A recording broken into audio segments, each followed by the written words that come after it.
আজকে আমরা একটা গুরুত্বপূর্ণ টপিক নিয়ে আলোচনা করব। অ্যাকচুয়ালি আজকে আমরা আলোচনা করব প্যারাগ্রাফ ফরম্যাট নিয়ে। তো প্যারাগ্রাফ এমন একটা রাইটিং স্কিল যার কোনো সাজেশন হয় না, কারণ তোমরা জানো যে প্যারাগ্রাফ একদম সব কিছুর উপরেই হয়, কারণ আমরা সকাল থেকে রাত্রি পর্যন্ত বা সমাজের প্রত্যেকটা অ্যাক্টিভিটির ওপর প্যারাগ্রাফ লেখা হয়। তো প্যারাগ্রাফে মেনলি কোনো সাজেস্টিভ হয় না, এটা সবথেকে একটা ভাইটাল টপিক। তো এখানে আমরা একটা প্যারাগ্রাফ রাইটিংয়ের ফরম্যাট নিয়ে আলোচনা করব, যেখান থেকে তোমরা এই ফরম্যাটটা দিয়ে মোর দেন 15+ মানে 15টা বা তার বেশি তোমরা প্যারাগ্রাফ লিখতে পারবে একটা ফরম্যাটের উপর ডিপেন্ড করে। তো নর্মালি এই প্যারাগ্রাফ ফরম্যাটটা 100 থেকে 150টা ওয়ার্ডের মধ্যে লেখা হয়েছে, ঠিক আছে, 100টা থেকে 150টা ওয়ার্ড। তো এটা একদম যারা দুর্বল ছাত্রছাত্রী, দুর্বল মানে যারা একদম লিখতে পারবে না প্যারাগ্রাফ, তাদের জন্য ভেরি গুড। তারা একদম শুধু সাবজেক্টের উপর ডিপেন্ড করে কিভাবে লিখতে হবে আমি আলোচনা করে দিচ্ছি, তাদের জন্য ওয়েল অ্যান্ড গুড।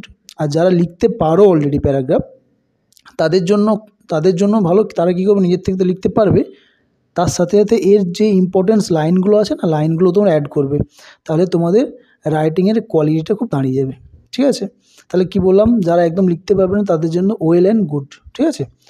তো প্যারাগ্রাফ তো আমাদের দেওয়া থাকে প্রশ্ন থেকে, ঠিক আছে। তো আমরা কি করব, প্রথমে একটা টাইটেল দেবো, টাইটেল বা একটা হেডিং দেবো।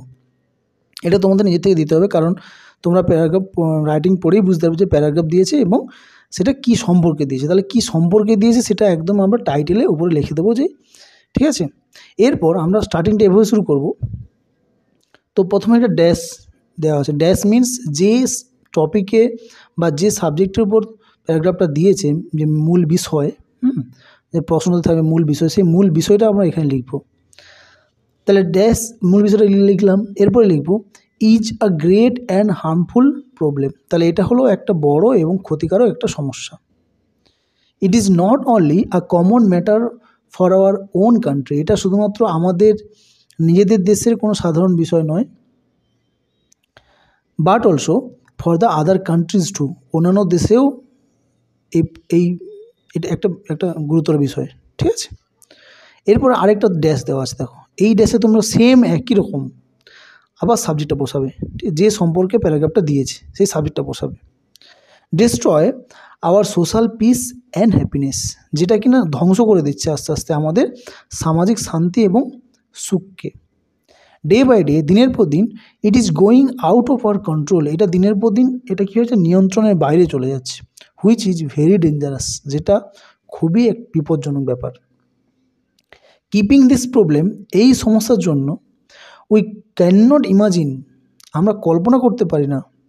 কি কল্পনা করতে পারি না, our peaceful and happy life, আমাদের শান্তিময় বা সুখ জীবন আমরা এটা কল্পনা করতে পারি না শুধুমাত্র এই সমস্যাটার জন্য। দো ড্যাশ দেওয়া আছে। ড্যাশ মিনস সেম, যতগুলো ড্যাশ পাবে ততগুলো সাবজেক্টটা লিখবে, মানে যেই টপিকটা দিয়েছে প্যারাগ্রাফে সেই টপিকটা লিখবে। তাহলে দো dash is very tough to remove, যদিও এটা খুব কঠিন ব্যাপার যে এটা সরানো। কীটা সরানো, এই প্রবলেমটাকে সরানো টোটালি ফ্রম আওয়ার সোসাইটি। তাহলে আমাদের সমাজ থেকে এই সমস্যাটাকে সরানো বা নির্মূল করা এটা খুবই মানে একটা কঠিন ব্যাপার। But we must try at any cost, কিন্তু আমাদের যে কোনো প্রকারে আমাদের চেষ্টা করতেই হবে। উইদাউট রিমুভিং দিস প্রবলেম, এই সমস্যাটা দূর না করলে পিপুল কান্ট গেট রিলিফ, মানুষজন স্বস্তি পাচ্ছে না। Everybody wants a good solution to this problem, তো সবাই চায় এই সমস্যাটার একটা সঠিক সমাধান। Besides the government should come forward, এর পাশাপাশি সরকারকেও এগিয়ে আসা উচিত। টু ওভারকাম দিস প্রবলেম, এই সমস্যাটা কাটিয়ে ওঠার জন্য। দ্য ল ফোর্সেস এজেন্সি, তোমরা এটা করবে। The police should arrest those, তাহলে পুলিশকে কী করতে হবে না, তাদেরকে অ্যারেস্ট করতে হবে, গ্রেপ্তার করতে হবে। কাদেরকে, who are creating this kind of problem, যারা এই সমস্যাটা সৃষ্টি করছে। এরপর আবার একটা ড্যাশ মিনস আবার তোমরা মেন টপিক বা সাবজেক্টটা লিখবে। Is possible to remove by creating public awareness, সম্ভবত এটা জনগণের সচেতনতার দ্বারাই এখান থেকে মানে এই প্রবলেমটাকে সমাধান করা সম্ভব। So we should be more active, আমাদেরকে আরও সক্রিয় হতে হবে to get a better solution, একটা ভালো সমাধানের জন্য। তো এই প্যারাগ্রাফটা নর্মালি 100 থেকে 150টা ওয়ার্ড, 150টা ওয়ার্ড মানে 150টা ওয়ার্ডের মধ্যে লেখা আছে, ঠিক আছে। তো তোমরা ভালো করে এটা মুখস্থ করে নাও ফরম্যাটটা। তাহলে এই ফরম্যাটটা থেকে তোমরা কি কি প্যারাগ্রাফ লিখতে পারবে।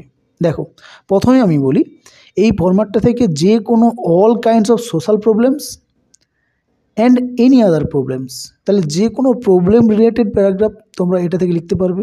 এছাড়াও তোমরা কী লিখতে পারবে, কোনো ট্রাফিক জ্যাম সম্বন্ধে, load shedding, road accident, environmental pollution including air pollution, arsenic pollution, child labour, deforestation, acid throwing বা করাপশান, পপুলেশন প্রবলেম বা drug addiction, dangerous of smoking. Next তোমরা টেররিজম থেকেও লিখতে পারো, বা কপি ইন দ্য এক্সামিনেশান। মানে এই সব টপিকের ওপরে যে প্যারাগ্রাফগুলো থাকে তোমরা যারা লিখতে পারবে তারা ভেরি গুড, এই লাইনগুলো অ্যাড করো, তোমাদের কোয়ালিটি আরও ভালো হবে। আর যারা লিখতে পারছো না প্যারাগ্রাফ, যে কোনটা করবে সাজেশান পাচ্ছ না কী করবে, তাহলে এটা ভালো করে মুখস্থ করো।